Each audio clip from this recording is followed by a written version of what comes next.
Diamond અને textile hub ગણાતા સુરતમાં દક્ષિણ ગુજરાતમાંથી હજારોની સંખ્યામાં કામદાર અને કર્મચારી અધિકારી વર્ગ રોજગારી માટે ટ્રેન મારફતે અપડાઉન કરે છે, પરંતુ કોરોનાના કારણે બંધ થયેલી લોકલ ટ્રેન માંડ શરૂ તો થઈ, પણ નવસારી રેલવે સ્ટેશનને બાદ કરતા અન્ય નાના સ્ટેશન પર તેનું સ્ટોપેજ ન મળતા નોકરિયાતોને હાલાકી વેઠવી પડે છે। સ્ટોપેજના અભાવે હાલ તો નોકરિયાત અને અપડાઉન કરતા લોકોને ના છૂટકે ખાનગી વાહનોમાં અપડાઉન કરવાનો વારો આવ્યો। બિલીમોરા તથા આસપાસના ગામમાંથી 20,000થી વધુ લોકો નોકરી ધંધાર્થે મુંબઈ, વાપી, વલસાડ, નવસારી, સુરત, ભરૂચ, અંકલેશ્વર, વડોદરા અપડાઉન કરે છે, પણ અહીં જવા માટે એકમાત્ર ટ્રેન વિકલ્પ છે। વલસાડ, પારડી, ઉદવાડા, વાપી, ભીલાડ, ઉમરગામ તરફ જતા લોકો લાંબા સમયથી નોકરી ધંધાના સમયે લોકલ મેમુ ટ્રેન દોડાવવા રજૂઆત કરી, પણ અનેક રજૂઆત બાદ પણ પરિણામ શૂન્ય આવ્યું। લોકલ મેમુ ટ્રેન તો શરૂ કરવામાં આવી નથી, પણ વલસાડથી વડનગર વાયા અમદાવાદ અને ગાંધીનગર ટ્રેનને બિલીમોરા સ્ટોપેજ આપવા અપડાઉન કરતા નોકરિયાતોએ માંગ કરી છે।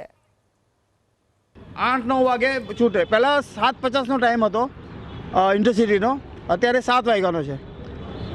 એ પછી કોઈ ટ્રેન નથી, બહુ તકલીફ પડે છે। કેટલી વાર રજૂઆત કરી ટ્રેનના ટાઈમ બદલવા? મારા બધા ઘણા મિત્રોએ રજૂઆત અરજીઓ તો ઘણી વાર કરી, પણ કોઈ રિસ્પોન્સ નથી। અમને લોકડાઉન પહેલાં જે ટ્રેનોની સગવડ હતી એ ટ્રેનોની સગવડ બધી ખેંચી લેવામાં આવી છે, બરાબર। તો બપોરે 11:30ની વિરાર હતી એ ખેંચી લીધી છે। રાતના અમને આવવા માટે બોમ્બે લોકલ હતી તે પણ ખેંચી લેવામાં આવી છે, એટલે અમને બહુ અગવડતા પડે છે। રાતના અમારે બસ માટે 1-1 કલાક માટે ઊભું રહેવું પડે છે।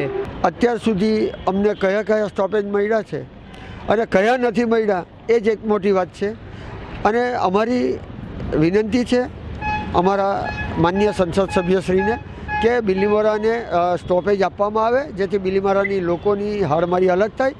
રેલવેના અંદર કેટલીક સમસ્યામાં એવું પણ છે કે જે ટ્રેનોની ફ્રિકવન્સી છે એ ગુડ્સ ટ્રેનોના કારણે થોડીક અવરોધાતી છે, પરંતુ ડીએફસીસીનો ટ્રેક જે છે તે ચાલુ થઈ જશે અને એના કારણે જે ગુડ્સ ટ્રેનો જે છે એ ડાયવર્ટ થવાની છે ડીએફસીસી કોરિડોરમાં, તો એના કારણે આ જે રેગ્યુલર ટ્રેક છે એના ઉપર ટ્રેનોનું ભારણ ઘટશે અને એના કારણે બીજી લોકલ ટ્રેનોની પણ શરૂઆત થઈ જશે।